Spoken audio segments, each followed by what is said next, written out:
नमस्कार बंधुरा केमन आছেন सबाई welcome to my channel cooking with Tanu Anu रान्ना घरे आपनादेर स्वागत। आज के आमरा देखबो एग कोरमा रेसिपि।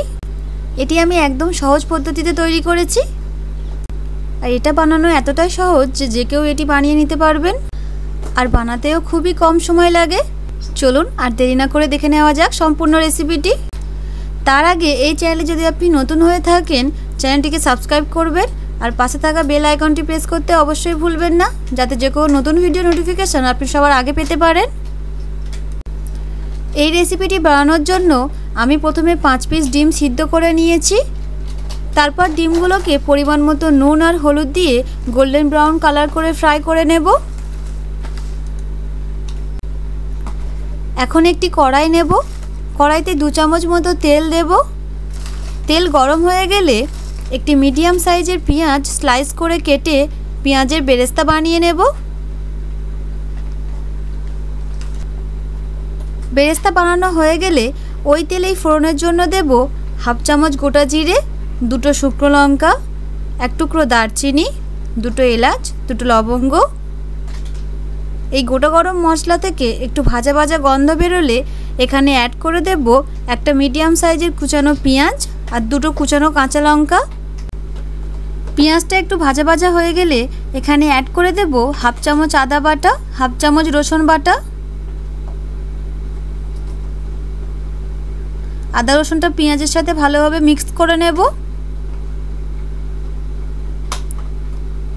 আদা রসুন থেকে একটু ভাজা ভাজা গন্ধ বেরোলে এখানে অ্যাড করে দেব একটা মিডিয়াম সাইজের টমেটো পেস্ট।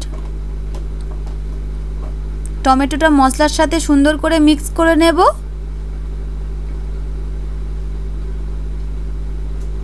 টমেটোটা ভালোভাবে কষানো হয়ে গেলে এখানে অ্যাড করে দেব পরিমাণ মতো নুন, হাফ চামচ হলুদ গুঁড়ো, হাফ চামচ লঙ্কার গুঁড়ো ঝালের জন্য, হাফ চামচ কাশ্মীরি লঙ্কার গুঁড়ো ফর কালার, হাফ চামচ ধনিয়া গুঁড়ো, হাফ চামচ জিরা গুঁড়ো আর সাথে সামান্য একটু জল অ্যাড করে মশলাটা ভালোভাবে কষিয়ে নেব।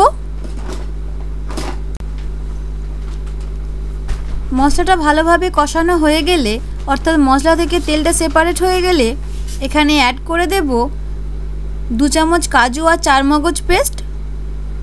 আমি আগে থেকেই 6 পিস কাজু আর 1 চামচ 4 মগজ ভিজিয়ে রেখে পেস্ট করে নিয়েছিলাম। সমস্ত মশলাটা 2 মিনিটের মতো ভালোভাবে কষিয়ে নেব। 2 মিনিট পর এখানে অ্যাড করে দেব রোস্টেড কাস্তুরি মেথি। মেথি দেওয়ার 2 মিনিট পর এখানে অ্যাড করে দেব ভেজে রাখা ডিমগুলো। ডিমগুলো অ্যাড করার পর 5 মিনিটের মতো এটি রান্না করে নেব। 5 মিনিট পর উপর থেকে ধনিয়া পাতা কুচি আর গরম মশলা গুঁড়ো ছড়িয়ে নামিয়ে নেব। Now it is ready to serve. এটি গরম ভাতের সাথে খেতে খুবই ভালো লাগে। আপনারা এই রেসিপিটি বাড়িতে একবার ট্রাই করতেই পারেন।